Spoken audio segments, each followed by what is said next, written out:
Darei quindi la parola per un brevissimo 10 secondi introduttivi a Maurizio Castro nella sua veste appunto di 10 secondi.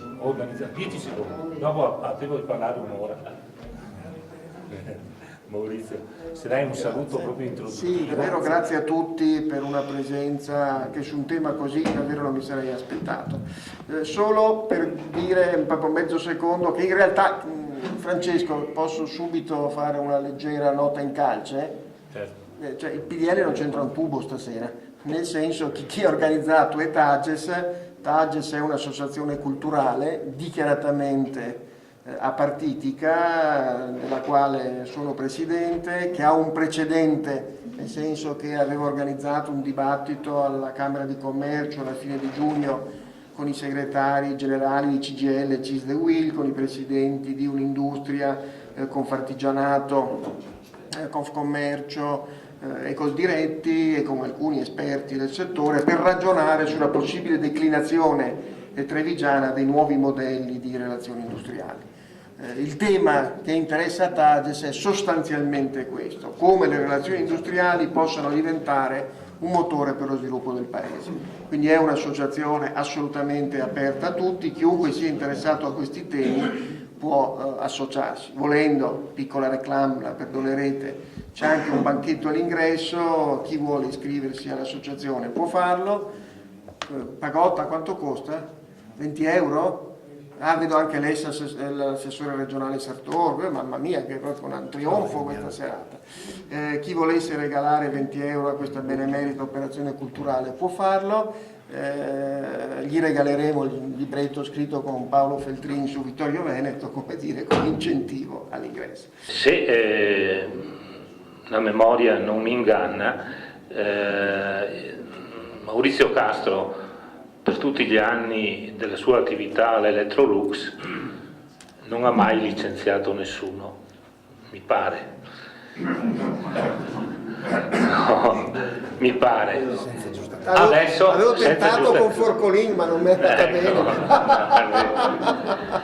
Il suo più grande amico, seppur avversario. Adesso è quello che vuole licenziare tutti attraverso quel, fra virgolette, maledetto articolo 8 che lui ha ispirato in qualche palazzo romano. È così, Maurizio, o invece non vuoi licenziare proprio nessuno, neanche questa volta?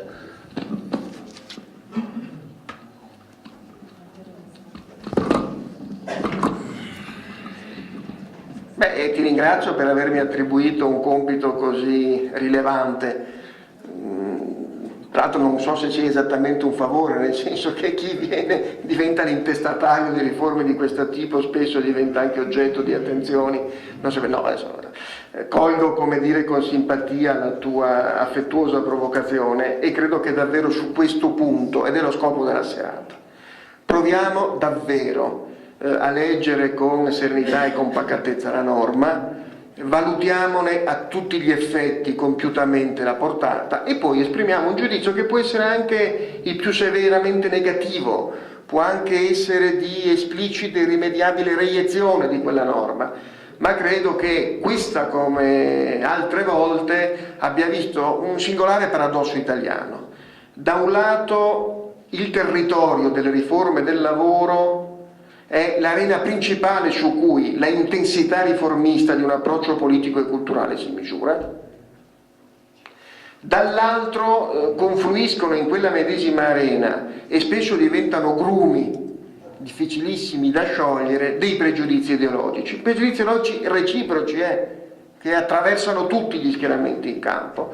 L'esito è stato spesso particolarmente infelice, non è un caso che insieme alla Grecia l'Italia sia l'unico paese che abbia ancora un terrorismo endemico che proprio sul territorio del lavoro misura l'opacità e la violenza dei suoi disegni. Se tu mi autorizzi, Francesco, proverò ad annoiare per 5 minuti i nostri ascoltatori. Ne hai a disposizione 6. Ne ho a disposizione 6. Quali sono i contenuti della norma? Per comprendere i contenuti della norma bisogna partire dalle 3 traiettorie che la norma assume come proprio scopo. Primo, si assume per la prima volta nella storia repubblicana che le relazioni industriali, anziché essere inibizione, ostacolo, zavorra alla propulsione competitiva del nostro sistema industriale, ne sono invece vettore.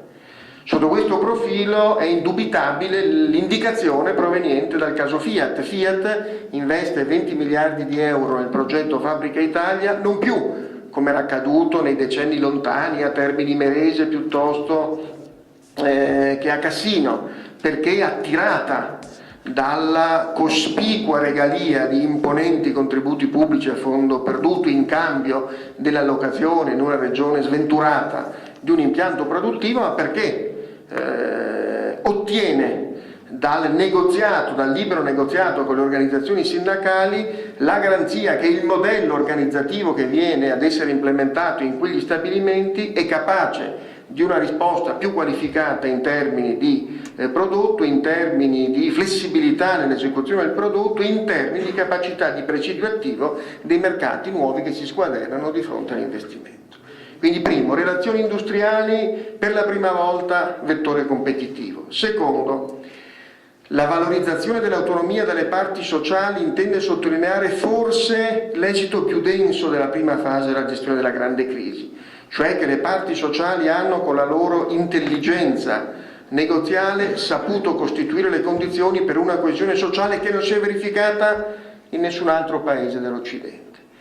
Ma quella coesione sociale che viene garantita dall'ampliamento, dall'estensione del perimetro di regolazione affidato direttamente alle parti sociali, si collega naturalmente e fecondamente ad un modello di sviluppo competitivo che dice: l'Italia deve restare nei suoi settori tradizionali, cioè non dobbiamo inventarci null'altro se non quei settori dove sono andate materiandosi nei secoli competenze distintive. Parlo di tessile, parlo di abbigliamento, parlo di legno, parlo di frighi, parlo di automotive, parlo di settori tradizionali, ma riposizionando il presidio sui mercati internazionali più elevati e quindi concentrando e condensando dentro i prodotti quote più significative di intelligenza, esperienza e competenza che generano qualità, creatività e innovazione. Ho detto prodotto, Francesco, non caso, in un paese dove si è sempre investito follemente in processo, snaturando tutti gli indici internazionali, ed è stato costantemente trascurato il prodotto, perché il prodotto è, come dire, l'esito diretto di quella risorsa umana che diventa il vero motore, il vero centro, il vero fuoco dello sviluppo. Risorsa umana che evidentemente assume su di sé un modello comunitario di impresa, un modello partecipativo di relazioni industriali, un modello collaborativo di relazione tra capitale e lavoro. Terzo punto velocissimo, ci sono in Italia giacimenti inesplorati di competitività che però stanno tutti allocati lì in contiguità al punto del fare. Non possono più efficacemente essere governati da modelli centralizzati, burocratici, distanti come quelli del contratto nazionale e di una legge spesso occlusiva dello stesso contratto nazionale, ma solo attraverso la contrattazione di prossimità aziendale o territoriale che modella, che modula la regolazione organizzativa sulle effettive, non sulle esigenze di quel sito e delle risorse umane per liberare le loro competenze distintive, ma anche di quegli stessi territori, ma anche, come dire, di quelle organizzazioni che intanto trovano senso in quanto possano realizzare tutta la forza della specificità della loro esperienza. Allora come? L'articolo 8 dice che le organizzazioni sindacali maggiormente rappresentative sul piano nazionale e sul piano territoriale e nell'attuale mappatura del diritto italiano nazionale o territoriale non presenta nessuna differenza, perché la maggior rappresentatività è già misurata a livello provinciale, penso alle camere di commercio, così come penso alle commissioni di conciliazione attivate presso le direzioni provinciali del lavoro, e sono sempre soltanto CGIL, CISL e UGL, inevitabilmente. Queste associazioni sindacali, le loro rappresentanze sindacali unitarie o aziendali, hanno la potestà in presenza di determinate condizioni di vediamo fare cosa. Quali sono le condizioni? Devono essere contratti funzionali o all'aumento dell'occupazione o al miglioramento della qualità dell'occupazione, penso alla conversione da rapporti parasubordinati, precari, disallineati in rapporti classici, tradizionali, robusti, a tempo indeterminato, a tempo pieno, investimenti per la crescita della qualità competitiva e dell'occupazione di quella medesima impresa, partecipazione, vecchia battaglia culturale trasversale che ha messo insieme destra, sinistra, dalla sinistra dei consigli di gestione morandiani alla destra sociale nazionale si sono trovati su questo tema storicamente con grande vigore. In queste condizioni, in presenza tassativa di queste condizioni, le parti possono col contratto di prossimità derogare al contratto nazionale e alla legge. Velocissimamente quale legge? Faccio degli esempi che forse è più semplice, perché i temi sono noti: articolo 4 dello Statuto, articolo 13 dello Statuto, articolo 18 dello Statuto, decreto legislativo 66 sull'orario di lavoro. Questi sono. Faccio proprio, se mi autorizzi, velocissimamente 3 esempi così ci capiamo. Primo esempio, una multinazionale farmaceutica si accorge che la facoltà di medicina di Bari sforna dei laureati eccellenti, che questi laureati eccellenti sono a bassissimo costo. Oggi un laureato meridionale costa il 34,7% in meno della media europea, mette insieme basso costo, alta qualità, decide di aprire un centro di ricerca a Ceglie Messapica, a Conversano, un paesino vicino a Bari. Per farlo apre un negoziato con le organizzazioni sindacali e a quelle organizzazioni sindacali dice: io mi impegno ad assumere 200 ricercatori, 200 giovani laureati meridionali, in cambio chiedo che quando avrà qualche anno il 199esimo dei giovani laureati assunti non si rivelasse congruo alla mia organizzazione aziendale e io lo licenziassi, anche laddove quel licenziamento dovesse essere giudicato non sorretto da giusta causa o da giustificato motivo da parte del giudice, il ricorso al quale è sempre ed ovviamente pacificamente confermato ed intangibile, la sanzione per quel licenziamento ingiustificato non sia, come prevede l'articolo 18 dello Statuto, la reintegra, la restituzione fisica del collaboratore nel suo posto di lavoro, e sarebbe situazione molto delicata in un caso come questo con un'organizzazione di lavoro particolare, ma indennizzato ad esempio con 24 mensilità di retribuzione. Voi sapete come oggi gran parte dei nostri lavoratori non protetti dall'articolo 18 perché impiegati in aziende sotto i 15 dipendenti possono in base alla legge 108 essere licenziati indipendentemente dall'esistenza di giusta causa o giustificato motivo, avendo titolo a ricevere solo una modesta indennità risarcitoria in un range tra 2,5 e 6 mensilità. Altro esempio velocissimo. Ci avviciniamo al nord, Ci avviciniamo al nord. Un'azienda di servizi, questa può essere anche di Bassano del Grappa, guardo la mia amica Elena, può anche essere di Costa Bissara, guardo a Giorgio. Amarostica. Un'azienda di servizi nel terreno della logistica che, come tante aziende di questo tipo, ha magari un po' di dipendenti regolari e poi c'ha una galassia fatta Pony, no? Quindi chi è a partita IVA, chi è a Cocopro, chi è a Cococò, chi è all'app, insomma tutta la galassia. Trova un sindacalista tosto, guardo Tony Giandon che mi è di fronte, lo ricordo ancora vibrante di energia negoziale, e poi dice: sentite Tosi, così non va bene, voi non potete avere 20 dipendenti regolarissimi, no? E 39. Allora, tutti e 39 li voglio assolutamente assunti da domani con contratto di lavoro subordinato a tempo pieno. Giandon è incalzante, la direzione aziendale vuole investire nella sua crescita, vuole consolidarsi e dice: ci sto, però dice io li prendo tutti e 39, ma siccome è un investimento se il 38esimo fra 4 anni ritengo che non funzioni, anche laddove il giudice dovesse ritenere non giustificato l'eventuale suo licenziamento, posso in tal caso, anziché vedermelo restituito dentro l'organizzazione, remunerarlo con, questa volta in più piccini, 18 mensilità, cioè con il triplo del massimo previsto dalla legge per la legge.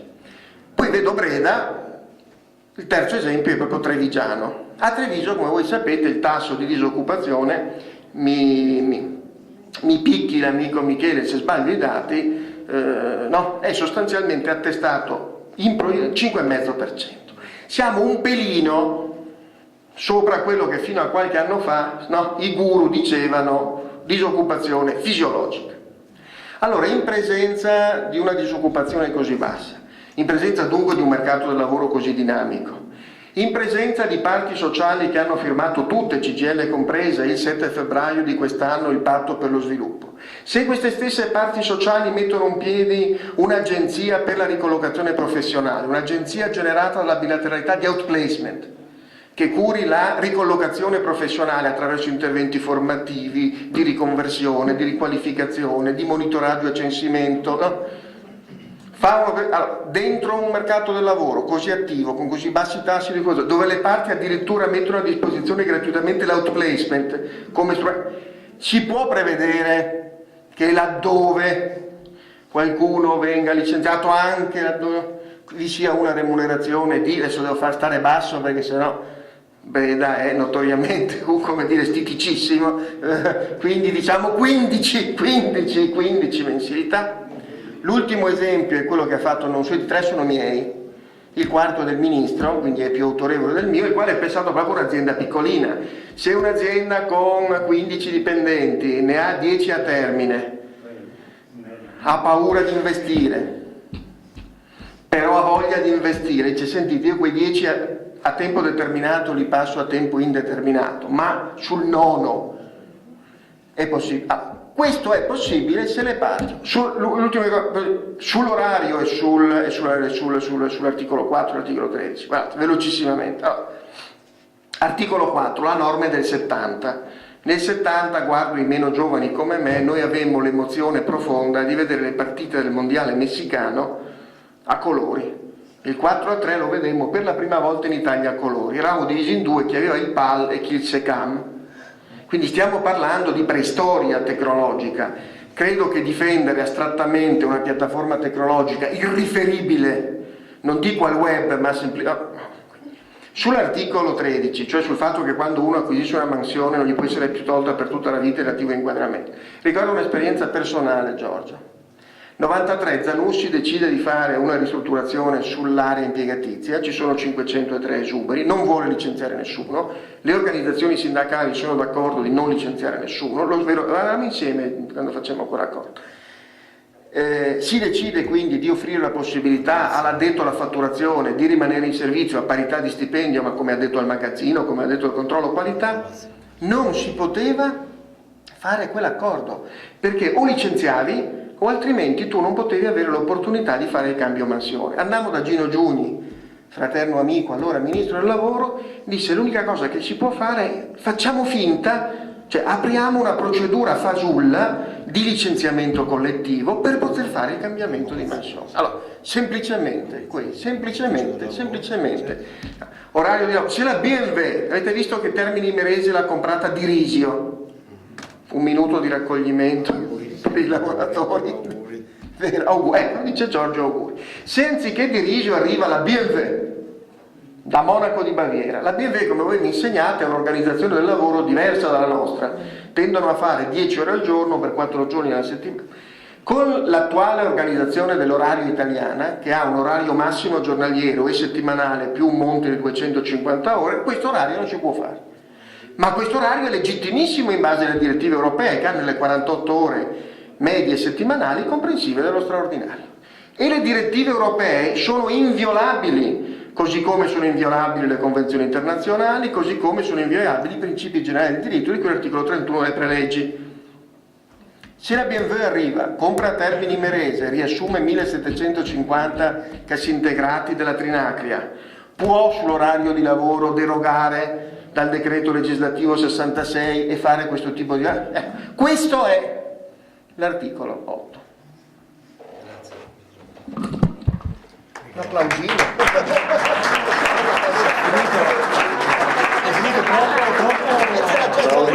C'era Francesco che mi tirava i limoni. C'è un altro tema che starebbe molto a cuore, che sta molto a cuore, soprattutto alle donne qui presenti, quello delle pensioni. C'è la commissaria provinciale di parità, Stefania. Ecco, complimenti.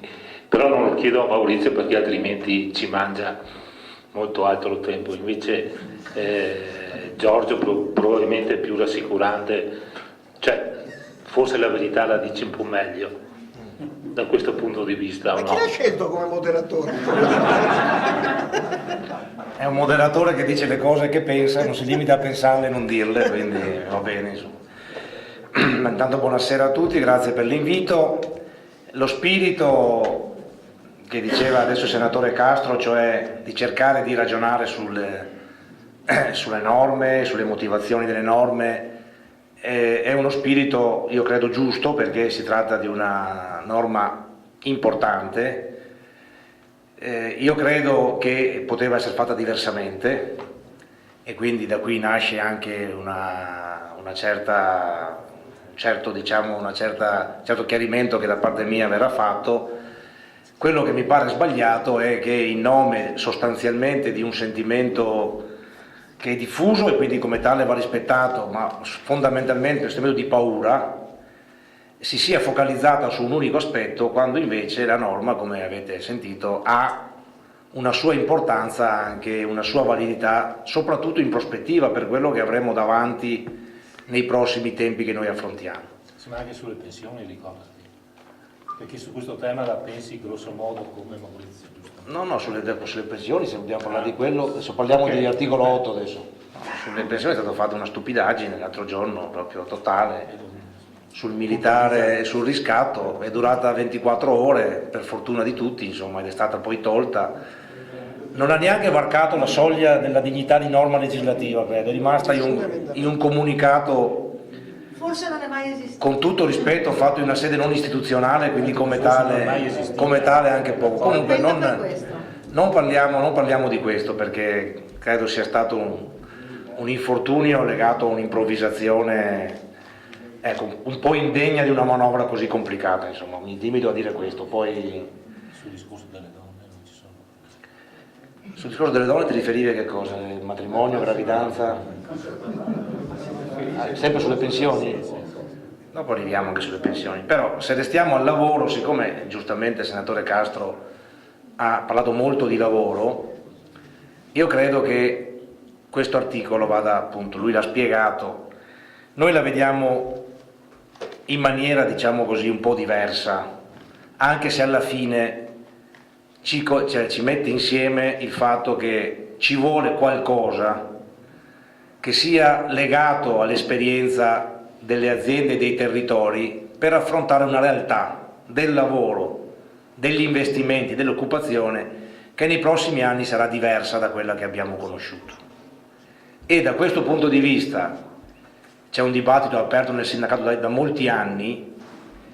Prima di questo articolo 8, e non a caso noi, per quanto ci riguarda come CISL, abbiamo chiesto che venisse incorporato in questo articolo, c'è stata una lunga elaborazione sindacale che è iniziata nel 2009 con la riforma della contrattazione, che ha visto anche diverse opinioni nel sindacato confrontarsi e anche scontrarsi, e che è stata però positivamente ricomposta qualche settimana fa, perché il 28 giugno del 2011 è stato un importante accordo interconfederale che sostanzialmente, per certi versi, dice anche di più, Maurizio, dell'articolo 8, che sostanzialmente dice esattamente quello che adesso qui ha riportato il senatore Castro nella norma legislativa. Cosa dice l'accordo interconfederale del 28 giugno 2011, quindi qualche settimana fa? Dice sostanzialmente che gli accordi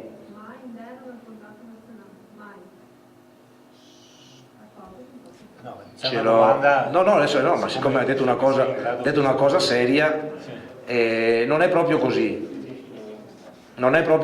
poi lo leggiamo insieme se vogliamo, non è proprio così, lo leggiamo. Dice che dà molta forza nel quadro di un assetto contrattuale che prevede, e nessuno dice il contrario, giustamente, il mantenimento di una cornice di riferimento nei contratti nazionali. Però uso non a caso il termine cornice, perché è chiaro che in una realtà così in cambiamento è giusto avere dei riferimenti generali, come appunto una cornice, ma il quadro che sta dentro ogni volta è diverso in rapporto alla realtà. E quindi da questo punto di vista quell'accordo, accordo unitario, ripeto, dà una grossa forza, una grossa valenza agli accordi aziendali o territoriali. Si parlava prima di un accordo che è stato fatto recentemente anche in questa provincia, glielo dà soprattutto esattamente in quei casi, qui sono stati citati alcuni fattispecie, io amo citare due casi, cioè quello in cui ci sia o un'emergenza occupazionale, abbiamo sentito parlare di svariate crisi aziendali, ne abbiamo a centinaia nel nostro paese, e se ce ne sono tante qui a Treviso è chiaro che ce ne sono molti di più in proporzione nelle altre realtà, oppure in presenza di nuovi investimenti che pur sono necessari a fronte di questo cambiamento che è in atto, trasformazione eccetera. Partendo dal presupposto, questo lo dico soprattutto avendo un occhio alla realtà industriale e manifatturiera, che in questa sfida competitiva così violenta, con il baricentro dello sviluppo che si sta spostando da altre parti come sappiamo, l'Italia, questa provincia, le province italiane debbono mantenere una base, un plafond di industria, perché diversamente solo con virgolette servizi o peggio ancora con la finanza non si fa sviluppo. Partiamo da qui, quell'accordo, ripeto, dice allora si potranno fare gli accordi aziendali, potranno essere anche, se in queste fattispecie, in deroga ai contratti nazionali, come ricordava la signora, si dice i contratti collettivi stabiliranno le procedure di come fare queste deroghe, perché nell'accordo interconfederale del 2009 era previsto, ed è secondo me una cosa saggia, che ci sia sempre in qualche modo una sorveglianza a livello nazionale di questi contratti aziendali, non un impedimento ma un monitoraggio. L'accordo dice anche, questo è bene ricordarlo, che siccome i contratti nazionali sono stati rinnovati pochi mesi fa e verranno tra 3 anni, in attesa dei contratti nazionali, gli accordi aziendali possono essere fatti in deroga al contratto nazionale e, lo dico perché è scritto proprio così, cita un arco di materie, e quello che è un po' sorprendente anche rispetto alle reazioni avute sull'articolo 8, che obiettivamente è molto più ampio dell'articolo 8, perché cita testuali l'organizzazione del lavoro, chiunque di voi capisce che è un concetto molto ampio, la prestazione lavorativa, che è un altro concetto molto ampio, gli orari di lavoro. Su queste materie, dice l'accordo interconfederale, gli accordi aziendali, quando ci saranno con le procedure che stabiliranno i contratti, e quindi c'è solo il tempo di farli, intanto finché non arrivano, anche semplicemente con ovviamente un accordo e un raccordo con i sindacati territoriali, possono fare queste modifiche, naturalmente finalizzate, questo credo che da parte di un sindacato sia anche, come dire, superfluo dirlo, finalizzate non a una regressione nelle condizioni di lavoro, di occupazione, di sviluppo, ma una promozione dell'occupazione, del lavoro e dello sviluppo. Quindi da questo punto di vista uno può dire, ma allora se c'era già questo accordo, che bisogno aveva il legislatore di fare una norma? Questo è un punto sul quale ci può essere qualche discussione. Allora io credo che l'errore compiuto sulla norma non è quello di averla fatta, ma è quello di avere, come dire, un po' tirato in ballo un argomento che, guardate, io sarò molto chiaro con voi, sostanzialmente non esiste più come problema, questa è la beffa, poi vi cito dei numeri che ci faranno che però è diventato il catalizzatore di, rispettiamola per quello che è, io voglio rispettarla, un grande sentimento di paura. In un momento anche di crisi è chiaro che la paura fa breccia e, lasciatemelo dire, unita alla improvvisazione che tutta la manovra purtroppo ha mantenuto come dato non modificato, ha creato anche un grosso allarme e adesso purtroppo crea un sentimento di totale contrarietà a un articolo che invece è opportuno su un punto dove dà forza all'accordo interconfederale, perché il problema principale, anche questa non è una novità, che ha affrontato l'accordo interconfederale era quello della validità di questi accordi aziendali, che naturalmente, essendo accordi aziendali contrastati, perché non è pacifico modificare anche una norma contrattuale, innovarla eccetera, allora cosa dice l'accordo interconfederale? Dice: questi accordi, una volta votati dalla maggioranza dei rappresentanti sindacali aziendali, siano essi RSU o RSA a seconda delle norme che si applicano, diventano vincolanti per tutti i lavoratori. Diventano vincolanti anche per quelle organizzazioni eventualmente che non li avessero firmati.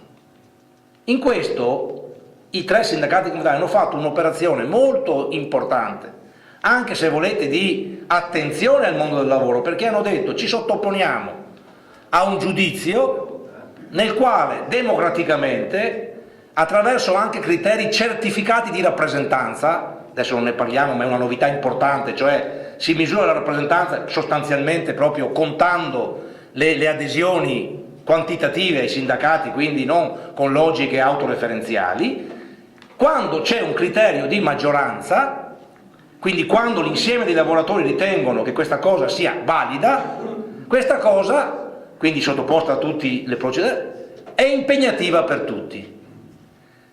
Da questo punto di vista, che questa convenzione tra le parti sia diventata anche nel comma 1 dell'articolo 8 una norma adesso di legge, è un fatto importante, perché dà forza a questi accordi aziendali. Quindi dà forza a chi vuole usare questi accordi nella logica della promozione, come dicevo prima, del lavoro, dello sviluppo, degli investimenti, non certamente nella logica della regressione della tutela dei lavoratori. Dove è stato commesso, a mio avviso, un errore? Nel tirare in ballo gli altri argomenti più o meno ci stavano, perché sono collegati, quindi lì c'è una facoltà, vorrei dire anche con molta... non c'è l'articolo 8 non ha nessun carattere sulle materie di tipo prescrittivo. Questo deve essere chiaro, cioè non è scritto si deve, è scritto i contratti aziendali possono, proprio in quella logica di andare a togliere alcuni vincoli obiettivi che esistono. Poi lo si fa, non lo si fa, ripeto, per noi il confine è quello della tutela del lavoratore e della invece promozione dello sviluppo dell'occupazione. Aver tirato in ballo l'articolo 18 ha creato un problema molto serio che, ripeto, allora perché a mio avviso non andava tirato in ballo? Poi ci chiudono la bocca a tutti, a noi l'hanno chiusa così nella discussione, dicendo che siccome questo tema, no, poi magari Castro l'ha detto un po' tra le righe, perché forse un po' è... però questo tema stava nella famosa lettera del 5 di agosto con la quale la BCE ha proposto al governo italiano: acquisto i titoli, ma voi dovete fare velocemente la manovra, perché questa è la verità. Chiaro? Ecco, allora, perché è sbagliato averlo scritto? Perché questo non è già più un problema, perché come avete sentito, io ci tengo, nella norma non è scritto che cambia la disciplina del licenziamento individuale, perché il concetto di illegittimità del licenziamento senza giusta causa non può essere toccata, perché lì si parla di conseguenze del recesso. Quindi la norma si occupa di cosa succede dopo che è stato fatto in modo illegittimo un licenziamento. E dice, lascia intendere, l'ha detto chiaramente adesso Maurizio, lascia intendere che tra le due alternative possibili che ci sono, diciamo, un po' in tutte le realtà, cioè reintegre o risarcimento, siccome oggi la legge italiana dice che è obbligatoria la reintegra laddove non c'è la giusta causa, chiaro, lascia intendere che si possa eventualmente anche stabilire a livello aziendale che si può, invece che reintegrare, risarcire. Perché è un errore?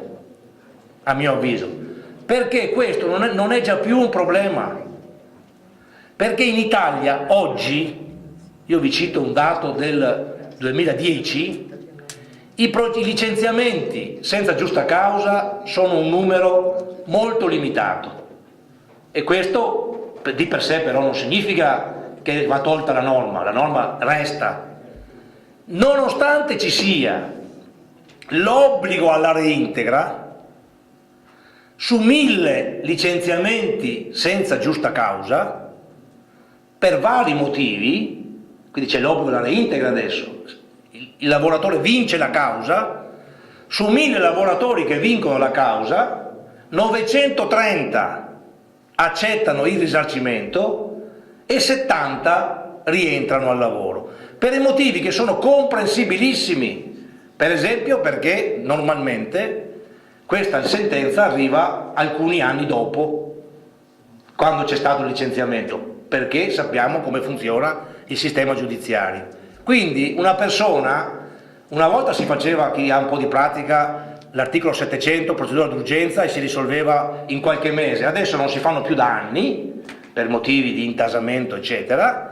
Non ci sono altre forme, perché come sapete anche forme arbitrali sono state escluse per volontà delle parti sul licenziamento, quindi c'è solo il procedimento giudiziario che rimane, finito, che rimane, e che dà origine a questo che vi ho detto, cioè che su 1000 persone che vincono le cause di licenziamento per giusta causa, già oggi la grandissima parte si comporta esattamente come si comporterebbe nella peggiore ipotesi di applicazione di questo articolo. Per cui, tu non arrabbiarti adesso Maurizio, ma era perfettamente inutile. Capisco che può avere un valore simbolico, ma in questo caso ha avuto molto più pesantemente un valore di creare, proprio per il suo valore simbolico, l'effetto opposto in termini di paura. Quindi io concludo su questo punto dicendo: per quanto ci riguarda, come abbiamo già anche detto, eccetera, noi ci riconosciamo in quella parte dell'articolo dove si dà forza, validità ai contratti aziendali come strumento di promozione di lavoro, investimenti e occupazione, aziendali e territoriali. Dobbiamo farne molti di più, trovare le sintesi con le parti che rappresentano il lavoro per dare risposte concrete, dalle crisi agli investimenti, a tutta quella parte, abbiamo parlato prima di giovani, poi se volete ci torniamo, di lavoro che purtroppo non sta crescendo e non sta venendo avanti nel nostro paese. Per quanto ci riguarda abbiamo già detto che quella parte non la applicheremo, quindi noi nell'accordo del 28 giugno del 2011 scriveremo una postilla che quegli aspetti relativi soprattutto all'articolo 18 non verranno da noi applicati per motivi che vi ho raccontato adesso, rimangono nella libertà di ogni persona di fare la sua strada. L'importante è che, come spesso succede in Italia, su quello che è fondamentalmente, possiamo chiamarlo con il suo nome, un errore e un equivoco, non si costruisca, diciamo, un percorso sbagliato. Allora eliminiamo l'errore e l'equivoco e però teniamo il percorso corretto, che è quello di dare più forza alla contrattazione territoriale ed aziendale, fatta dai soggetti giusti che abbiano rappresentanza, fatta dai soggetti che facciano alla luce del sole questi accordi, mettendoli poi in discussione con chi rappresentano in maniera democratica e con un consenso maggioritario, e questo permetterà che appunto in una crisi che non è per niente affatto risolta, i problemi del lavoro possono trovare, naturalmente assieme anche a politiche adeguate per la crescita che purtroppo in questa manovra sono state lasciate molto da parte e che vanno invece rapidamente riprese, possano trovare una risposta della comunità, dei territori alla crisi e a nostro avviso, se non lo buttiamo a mare e lo usiamo in senso positivo, questo può aiutarci ad andare in questa direzione.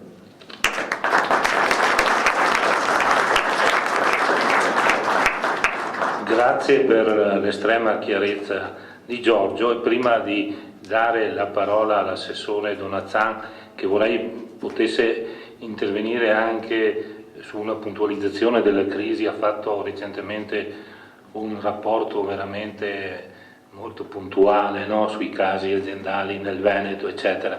se potesse riassumere solo una brevissima replica a Maurizio. Giorgio ha parlato di errore ed equivoco.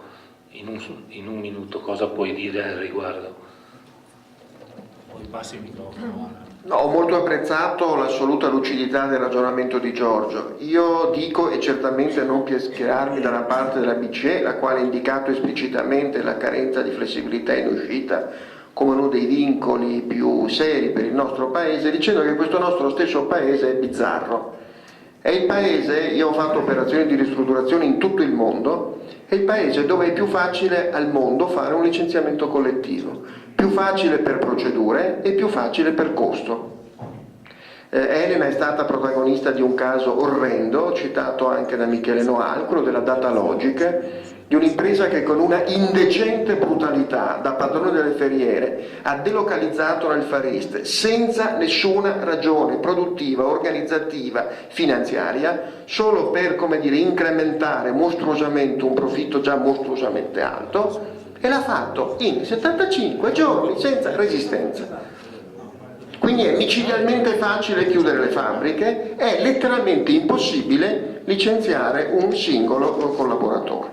È evidente che questo diventa un vincolo alla crescita delle imprese che giacciono nella dimensione del sotto 15 dipendenti, perché un altro dei vizi italiani è il mercato duale del lavoro, cioè nelle imprese sotto i 15 dipendenti c'è una zona d'ombra dove tutto può accadere e dove tutto regolarmente accade senza che nessuno si scandalizzi. Sopra i 15 dipendenti il modello diventa quello della grande impresa fordista, della grande impresa taylorista, il one best way, una rigidità invincibile. È evidente che le imprese piccole non sono sospinte a crescere e questo è un grave handicap competitivo in un mondo che, ampliandosi in termini di perimetro competitivo, ha bisogno di dimensioni di maggior robustezza, da un lato. Dall'altro, per imprese, soprattutto su settori ad alta intensità di intelligenza incorporata nel prodotto, l'investimento, prima facevamo l'esempio dell'azienda farmaceutica, investire in ricercatori, in professional, avendo la certezza che se hai sbagliato l'assunzione ad essa non potrai mai più porre rimedio, è oggettivamente un vincolo al radicamento in Italia di quelle imprese di qualità che potrebbero invece diventare un motore importante di sviluppo. Quindi io credo che questa norma sia applicata laicamente, cioè senza che, come dire, gli imprenditori siano convinti che non esista più l'articolo 18 e senza che qualcun altro ritenga che sia stato violato il diritto civile delle genti, ma caso per caso, esempio per esempio, si possono costruire delle relazioni industriali più dinamiche che valorizzano l'autonomia territoriale delle parti sociali e valorizzano quindi quelle potenzialità di sviluppo altrimenti spesso rese bolse. Passo la parola a Elena Donazzan, magnifico assessore regionale al lavoro. Presentazione roboante, ve la drammatizzo subito. Pensate che sono venuta qui in macchina con un giovane eletto di Azione Universitaria che ha avuto questo tipo di... stavamo ragionando su chi fa politica oggi e soprattutto su giovani e mica giovani. Ha detto il problema in politica sono le donne, ma non per le donne in quanto tali, perché gli uomini, quando c'è una donna che fa politica, normalmente non l'ascoltano. Ho detto bene, stasera inizierò così con voi interlocutori, tanto per dirvi come alcuni cliché che dovrebbero essere superati, soprattutto nelle giovani generazioni, ancora stentano ad essere del tutto superati. Questo vale principalmente per il giudizio che ha dato Santini su come è stata percepita e impattato questa manovra, in parte ovviamente come è stata mal comunicata. E prendo a prestito le parole dell'editoriale del Corriere della Sera di ieri, mi pare, dove Ferruccio De Bortoli dice: dovremmo dire oggi, dovremmo essere tutti italiani, mutuando un po' quella frase che venne detta in occasione dell'11 di settembre, quando tutto il mondo si rese conto che probabilmente eravamo tutti sullo stesso mondo. E ci rendiamo tardi conto che il problema oggi è quello di una stratificazione di situazioni che oggi sono diventate madornali, eclatanti, manifeste, gravi. In tutto questo, e credo che alcuni passaggi molto delicati della manovra siano appunto stati del tutto mal interpretati e mal spiegati anche, se però ci fosse stata un'assunzione di responsabilità diversa da generazioni precedenti la mia, di cui io non mi sento responsabile né anagraficamente né politicamente, beh, oggi non ci troveremmo in questa situazione. Questo lo voglio dire perché tra i problemi che noi oggi dobbiamo affrontare, che devo affrontare io come assessore al lavoro, all'istruzione e alla formazione, volutamente la nostra regione ha voluto dare unitarietà a questo tipo di azione, io mi trovo di fronte a una mentalità che ancora stenta a cambiare, pur in un Veneto assolutamente dinamico. Qui coesione sociale, percezione del cambiamento, flessibilità intesa non solo nel senso strettamente così contrattualistico, ma soprattutto culturale, esiste. Se noi abbiamo fatto in questi 3 anni di gestione della crisi, abbiamo fatto molto, l'abbiamo fatto soprattutto per il profondo coinvolgimento sentito e fattivo delle parti sociali, non era un semplice rituale.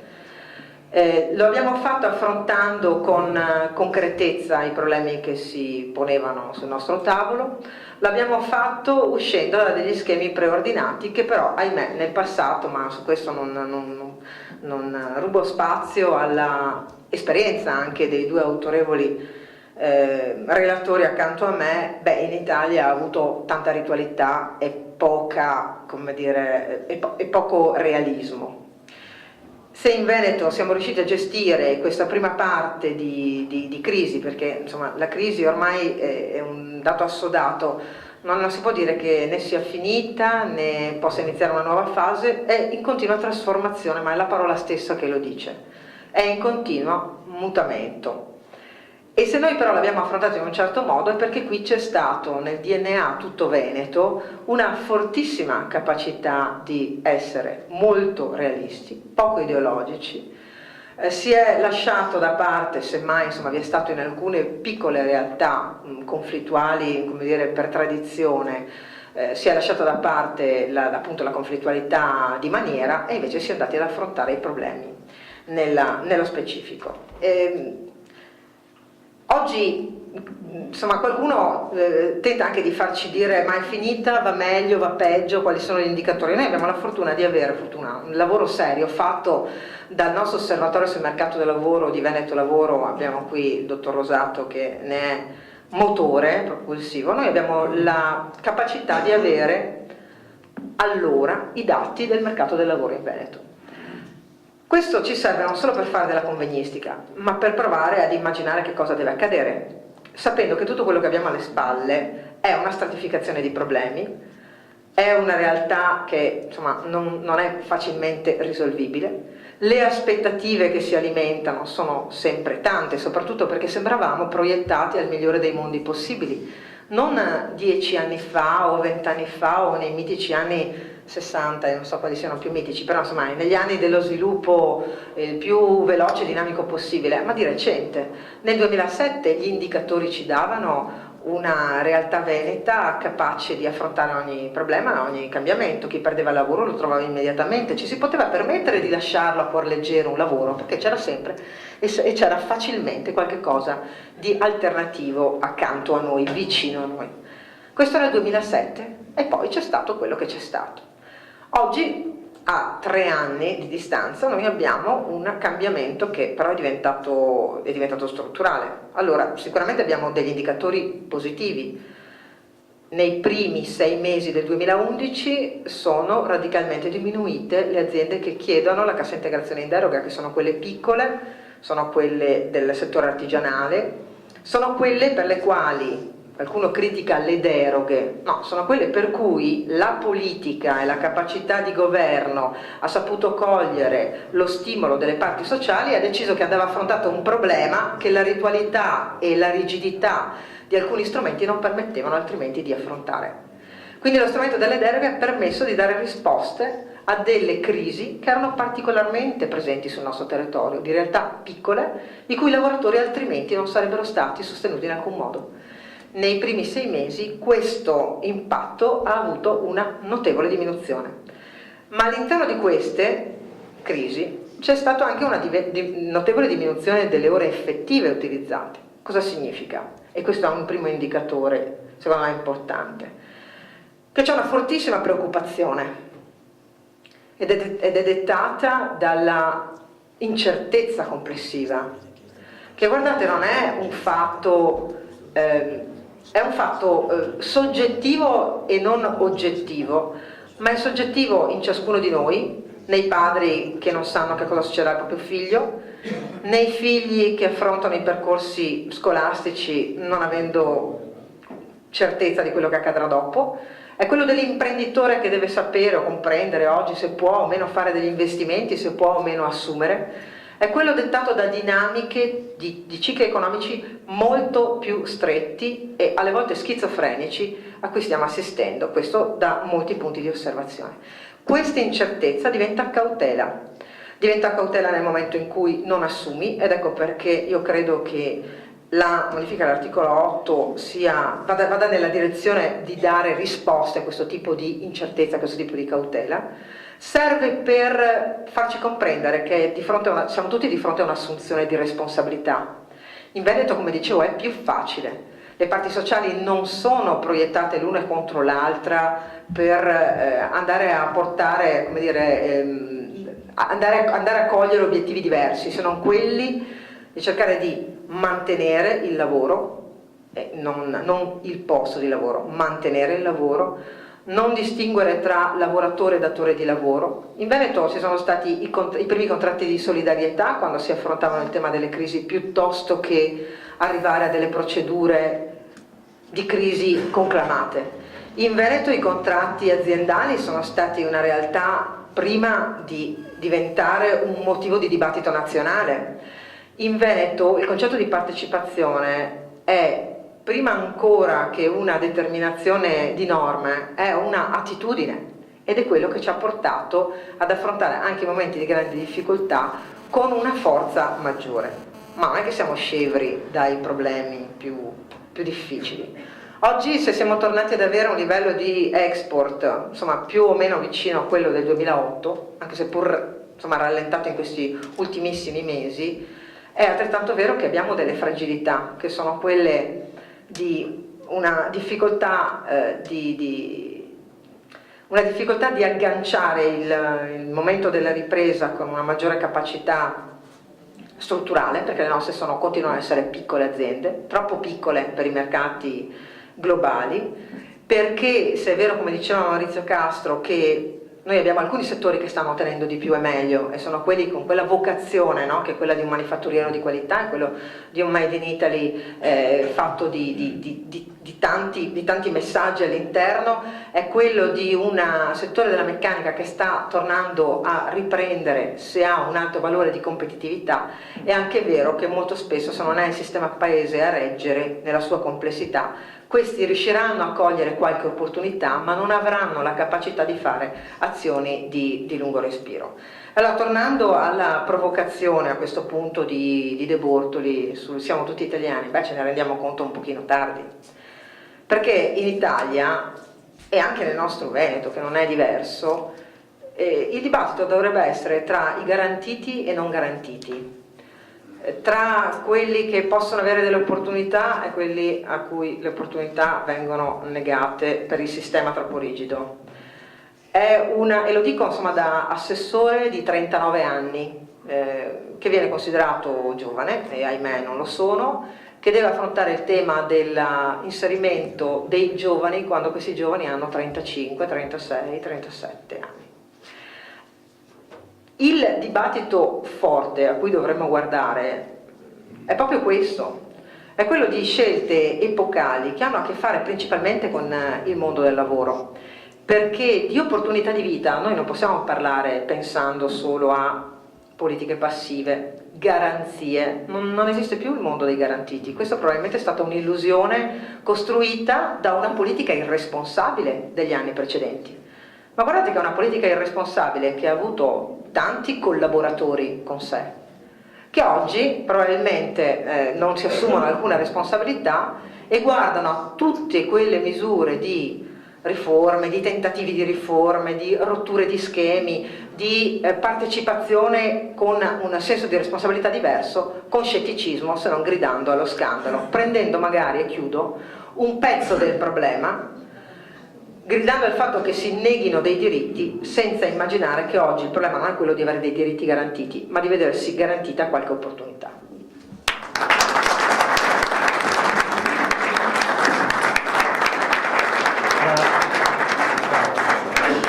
Tra 2 minuti passeremo al dibattito. Un'ultima domanda proprio attinente a queste ultime riflessioni. Mi ha fatto impressione leggere oggi i giornali, perché ieri non ho potuto vedere la TV, il Papa che ha avuto a pranzo dei cassaintegrati, e abbiamo bisogno in Italia di un Papa che si sieda al tavolo con i cassaintegrati, quando probabilmente la Chiesa fa tante altre cose anche, ma non fino a questo punto. Allora il Papa ha detto a un certo momento: non abbandoniamo i precari. La Regione e il Governo, lo chiedo a Maurizio perché è il primo consigliere del Ministro del Lavoro e quindi hanno certamente delle idee in testa. Quindi Regione e Governo, su questo punto cosa si può fare di più? Sono io? È lo stesso Papa a cui è stato impedito di parlare alla Sapienza. Allora, a seconda dell'argomento che tratta, ci piace o non ci piace. È la stessa Chiesa che a Venezia con Scola ha affrontato il tema di Vinis. È la stessa Chiesa, io apprezzo quando dà messaggi di questo tipo, che guarda l'umanità. E tra le necessità di vita, noi troppo spesso abbiamo pensato solo alla materialità della risposta. Abbiamo pensato al pane, abbiamo pensato alla casa, abbiamo pensato poco all'approccio spirituale. Lo dico perché il tema della precarietà, che anche questo viene sventolato come una bandiera, non può essere affrontato su che cosa si può fare per i precari, perché allora potrei stare qui ad elencare alcune cose che abbiamo fatto per la scuola piuttosto che... No, noi dobbiamo immaginare che di garanzie non ve ne sono più. Noi possiamo cercare di favorire delle opportunità e dobbiamo anche cercare di rompere alcuni schemi. Io avrei voluto, questo sì con forza, e spero che sia in un prossimo programma, ecco, lo proporrò io stessa facendomi un partito da sola, di chi rompe alcuni schemi su, per esempio, l'accesso alle professioni. Penso che si debba ragionare di deontologia degli ordini, non di gabbie degli ordini. Penso che la flessibilità sia un valore nel momento in cui quel valore viene riconosciuto attraverso, per esempio, la partecipazione, così come, per esempio, tratta un contratto aziendale. Penso che la garanzia del posto statale sicuro vada messo al bando, perché vedete, la cosa che a me ha colpito, e chiudo, del recente sciopero della CGIL è che moltissimi dipendenti regionali, ma quelli col posto fisso, non quello col contratto co-co-co o quello che ha un contratto a tempo determinato, i più garantiti sono andati a scioperare e i meno garantiti sono andati a lavorare. E allora... Dove vai gli altri? Dove vai co-co-co? E allora vedete che il dibattito non è su il precariato in assoluto come condizione assoluta. È che tipo di opportunità oggi noi possiamo dare in un mercato del lavoro che non può più dare garanzie ad alcuno. Forse gli ipergarantiti dovrebbero mettersi una mano sulla coscienza, perché c'è la più parte dei giovani che queste garanzie non le avrà mai.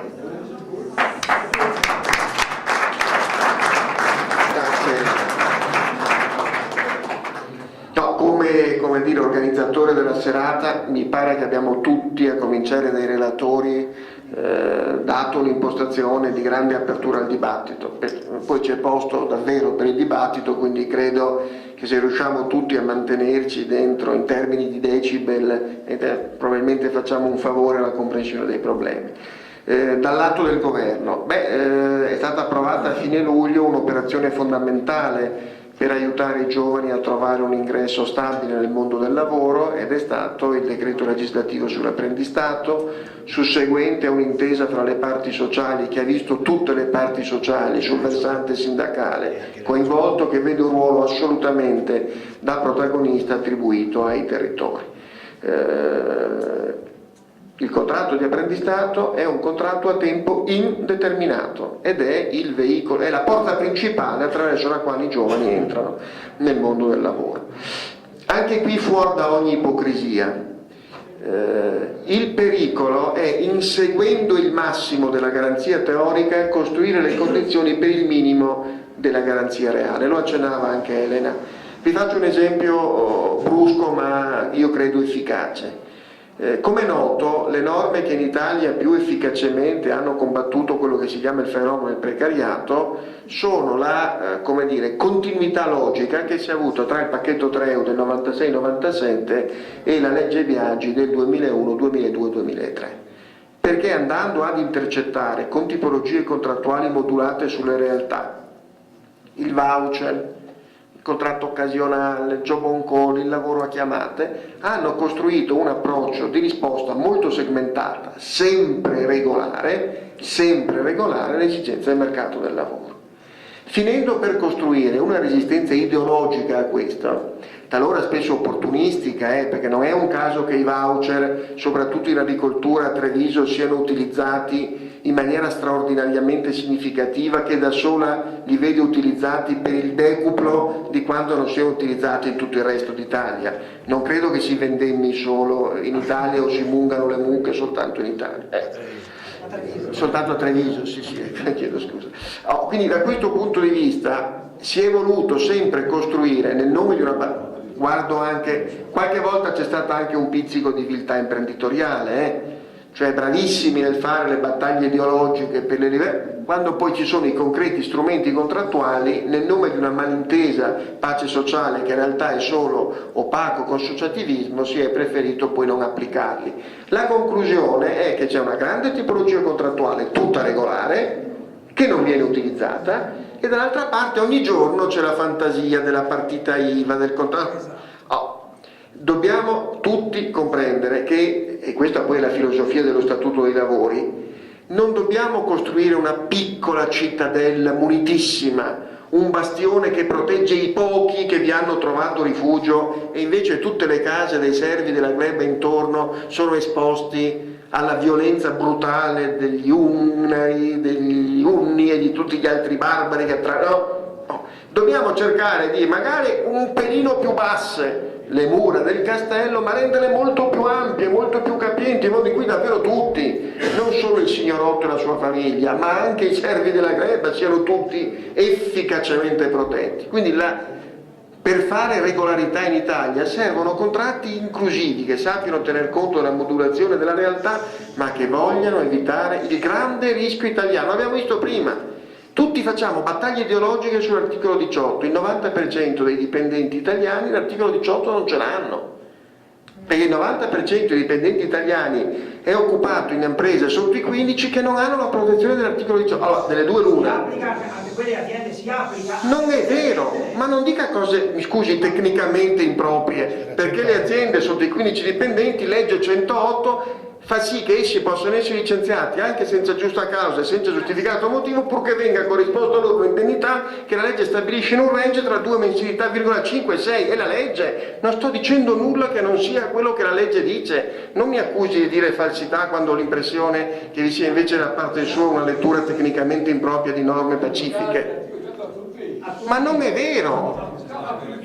Si deve applicare. Ma su questo posso essere, ma guardate, io su questo posso essere molto più d'accordo con voi di quanto voi non pensiate, perché vanno stabilite regole non ipocrite. Se il vincolo organizzativo è l'articolo 18 si applica a tutti, mi trova infinitamente più d'accordo di quando non mi trovi una norma che dice per il 90% dei lavoratori non si applica, per il 10% sì, ed in modo straordinariamente rigido. È il famoso doppio mercato del lavoro che nasce sostanzialmente dall'autunno caldo del 1969, da quell'errore che Confindustria commise cedendo dopo i grandi scioperi, e si stabilì che sopra una certa soglia Ripeto, perché il modello era Fiat, quindi quella era una fabbrica dove c'era un certo tipo di sindacato conflittuale, con delle direzioni aziendali conflittuali che muovevano dentro un modello organizzativo di tipo rigidamente fordista.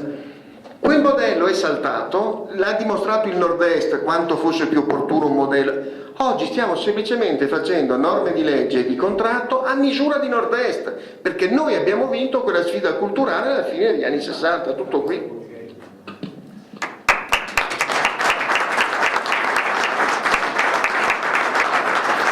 10 secondi anche a Giorgio. No, Giorgio, è venuto da Roma apposta per noi.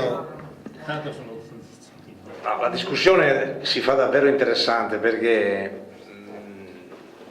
io vi ringrazio anche per la grande attenzione che avete, perché il tema è difficile La calura è tanta. ed è un tema anche, no, ma al di là di questo è un tema molto ostico da affrontare, perché il problema non è un problema, poi ci sono anche le questioni pratiche, come fare, come non fare, però il punto sul quale facciamo tutti fatica, perché è umano fare fatica, è che noi questa battaglia per il lavoro, per la piena occupazione, che è stata per il sindacato una delle iniziative storiche più importanti, ma che poi si è riguardato anche il territorio, gli imprenditori eccetera, in fondo, proviamo a dircelo, eravamo convinti di averla vinta questa battaglia.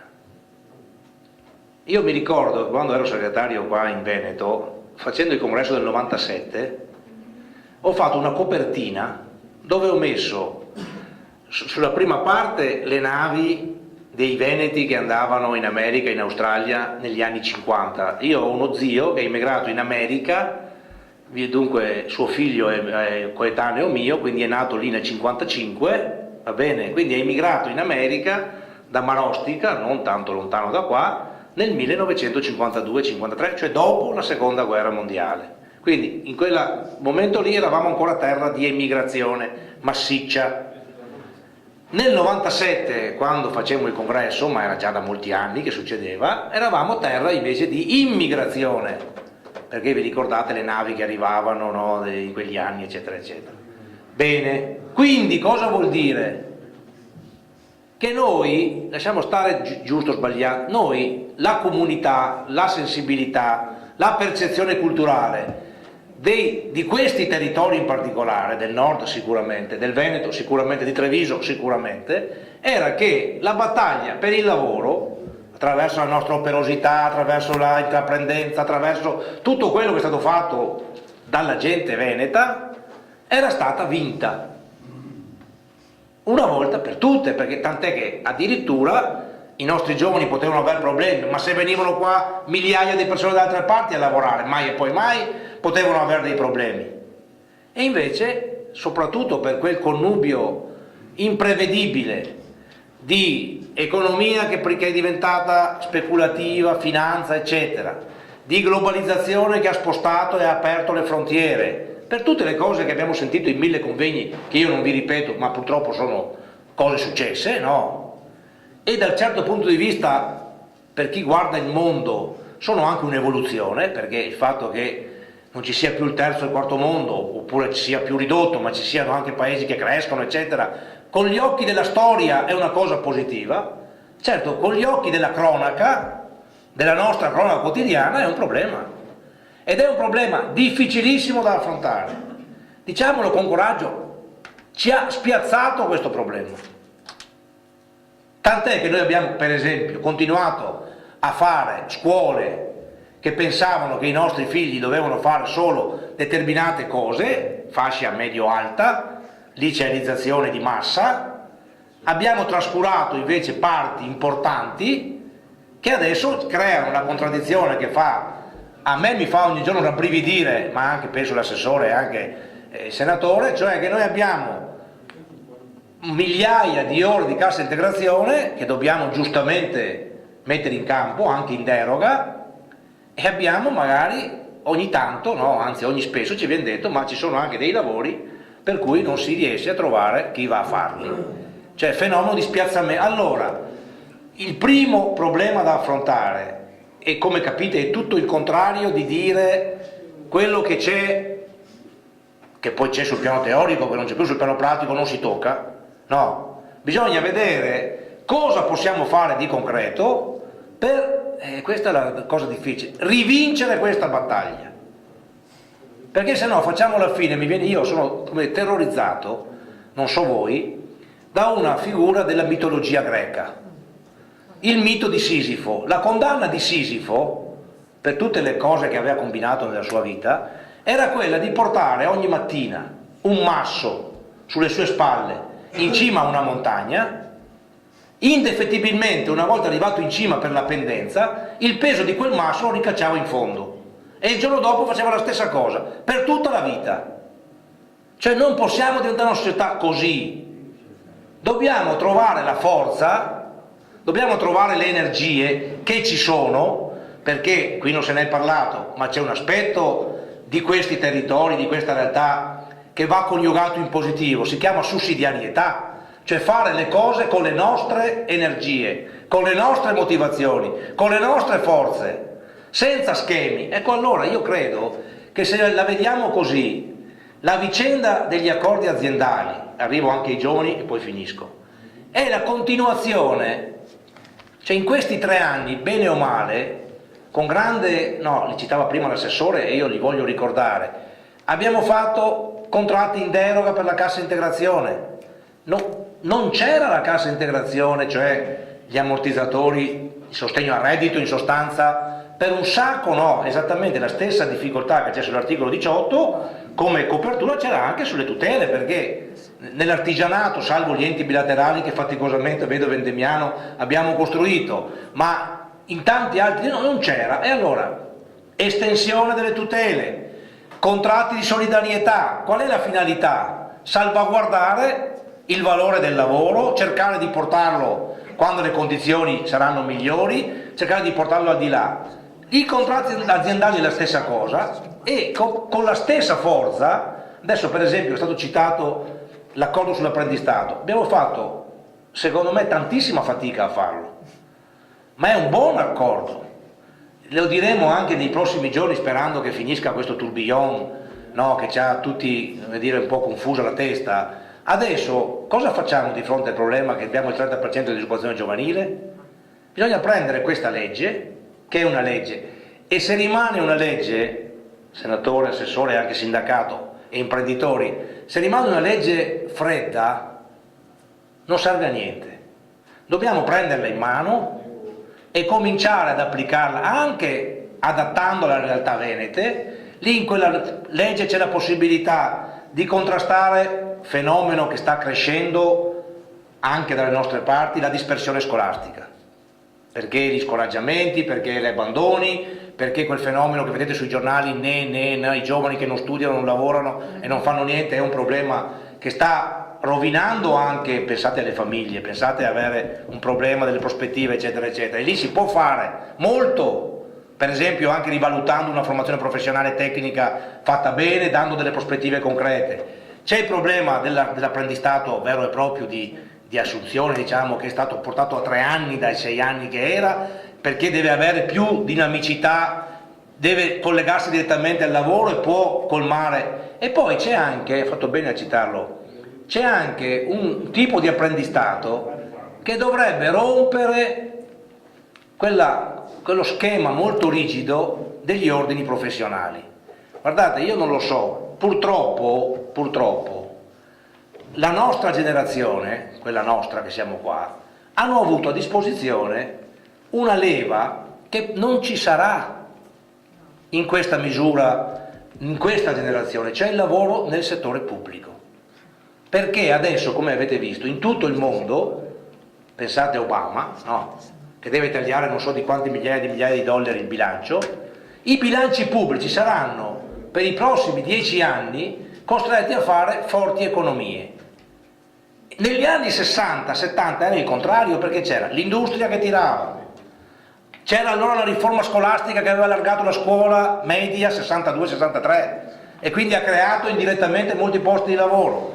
La riforma sanitaria del 78 che ha reso universale il servizio ha creato lo Stato sociale, era una leva importante, dobbiamo difenderlo, con i denti dobbiamo difenderlo, combattendo invece gli sprechi, le inefficienze, ma dobbiamo difenderlo, ma non ci darà più purtroppo quella positività occupazionale che c'era prima e allora si è creato un mondo un po' opaco, le professioni in generale chiuse, che sono i nuovi servizi.